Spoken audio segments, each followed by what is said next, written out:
అంటే ఆయుష్కాలాన్ని దినాలలో కొలుస్తున్నప్పుడు ఎందుకు ఇచ్చాడాయా అంటే, ఈ దినాలు మనకి ఎందుకు ఇచ్చాడా అంటే, కీర్తనల గ్రంథము 146వ అధ్యాయము 2వ వచనాన్ని చదువుకుందాం. నా జీవిత కాలములో కొంత అన్నాడా, నా జీవిత కాలం అంతా అన్నాడా? నా జీవిత కాలం అంతా అంటే ఎంత? పుట్టినప్పటి నుంచి చనిపోయినప్పటికీ ఆ మధ్యలో మనకి ఎన్ని సంవత్సరాలు ఉన్నాయో అన్ని సంవత్సరాలు జీవిత కాలం. ఆ జీవిత కాలం అంతా నేను యెహోవాను స్తుతించెదను. ఏమంటే ఎందుకు ఇచ్చాడట దినములు ఎందుకు ఇచ్చాడట దేవుడు మనకి? ఊరు మీద పడి తిరగమన. దినములు ఎందుకు ఇచ్చాడా అంటే, మనకు బ్రతుకు ఇచ్చిన దేవుని ఏం చేయాలి? స్తుతించాలి. తర్వాత ఏమన్నాడు?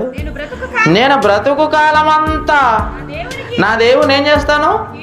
కీర్తించే